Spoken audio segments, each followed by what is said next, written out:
You ever see a grown woman in a power suit turn purple, right there on her own driveway, with two cops looking on and the whole neighborhood pretending not to stare? Because let me tell you, that's exactly what happened the day I shattered a tyrant's hold over my community. Right after she threatened to have my gate ripped out, tried to fine me into bankruptcy, and then called the police on me, thinking she'd finally won. But here's the twist. She picked the wrong homeowner to mess with. And by the time the dust settled, I didn't just keep my $50,000 custom electric gate. I brought down the whole rotten HOA regime that had ruled this place for over a decade.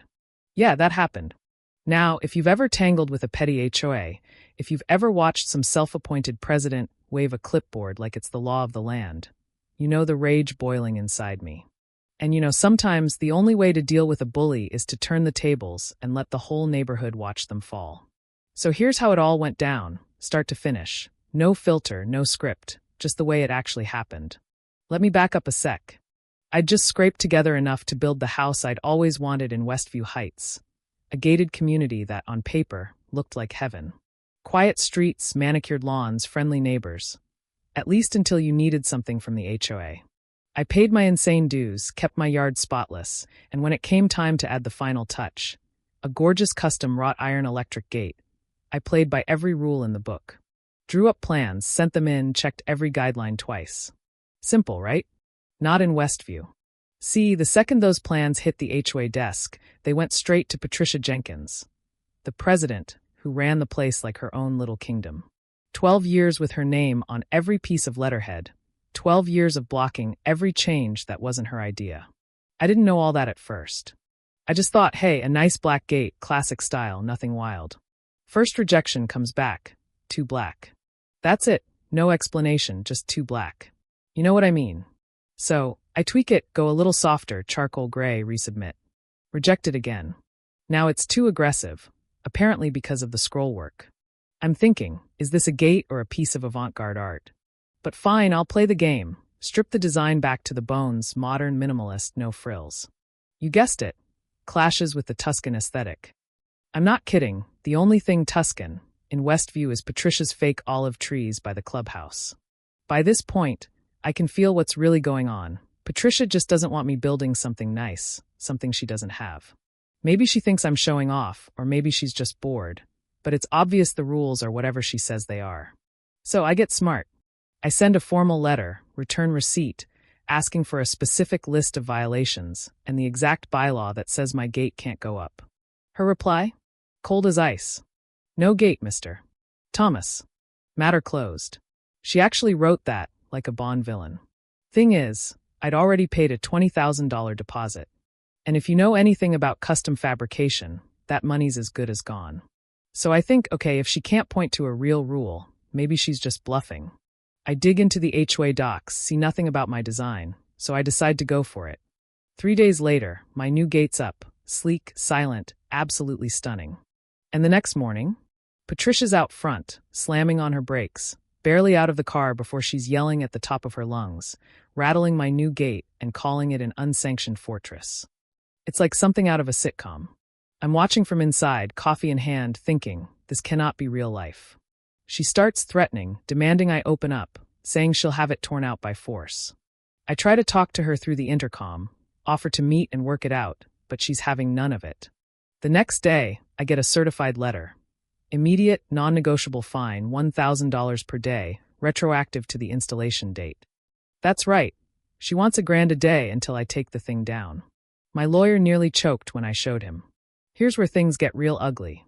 Turns out, Patricia's been playing fast and loose with the rules for years.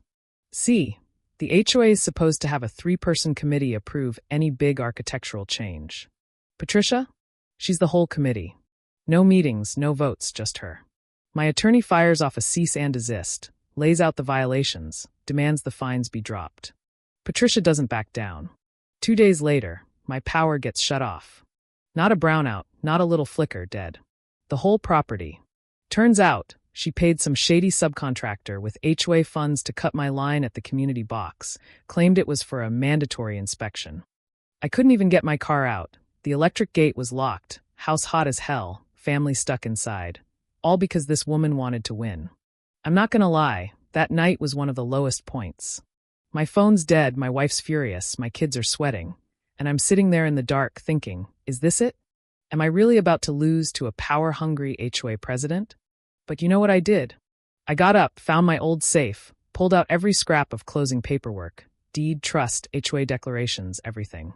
I started reading, line by line, while everyone else slept. And then, just before sunrise, I found it. Buried in the original CC and RS, deep in the legalese, Section 4B, the kind of clause no one ever reads.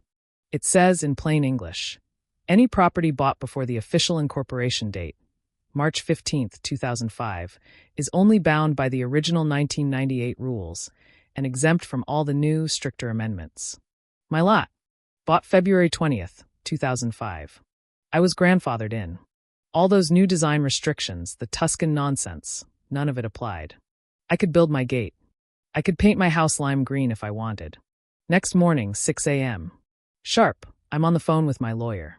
He's fired up, already drafting an emergency injunction to get my power restored, plus a lawsuit to force a special HOA board meeting. But Patricia's not done.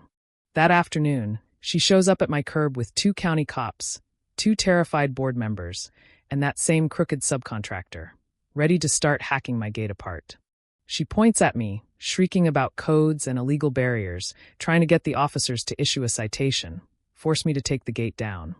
I walk out, calm, collected, holding my stack of deeds and HOA documents. Hand it right to the lead officer, highlight the clause, point to the date. The cop reads it, twice, looks at Patricia, then at me. Finally, he says, "Ma'am, based on this, he's exempt. He can have his gate." Patricia's jaw hits the sidewalk. She tries to argue, throws every legal buzzword she can think of, but the officer just shakes his head. "If you or anyone else messes with this man's property again, it's criminal vandalism. Utility tampering. You'll be charged." The board members, who'd been hiding behind her the whole time, suddenly discover their shoes are fascinating. But I wasn't done. Oh no. The lawsuit went forward. My lawyer laid it all out. Years of unilateral decisions, fake committee meetings, the illegal power shutoff, bogus fines. It was like pulling back a curtain, and what came crawling out was bad enough that even the most passive neighbors woke up. Special election, no confidence vote, 98-2, Patricia's out. Effective immediately. They didn't even let her finish the meeting. The fallout? Absolutely brutal. The insurance company for the HOA refuses to cover a single cent of the lawsuits. Says Patricia's personally liable for $15,000 in damages. The new board, desperate to avoid more trouble, emails every resident. All fines against Mr. Thomas are void. The Westview HOA apologizes for the actions of our former president. They actually wrote that, apologizes. Patricia didn't just lose her title. She lost her financial security, her reputation, and every last shred of control.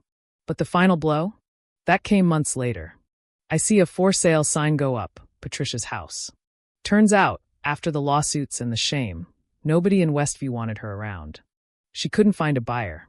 6 months, nothing. Finally, she drops the price by $75,000 just to get rid of it. I watched from my porch, leaned on my beautiful iron gate, as her moving van drove away, her little empire reduced to a memory.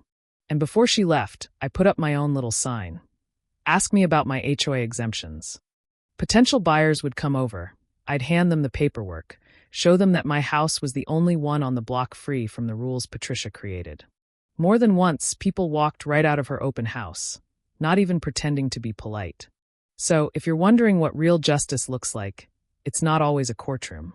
Sometimes it's watching a bully pack up her life and drive off, powerless for the first time in years. And me?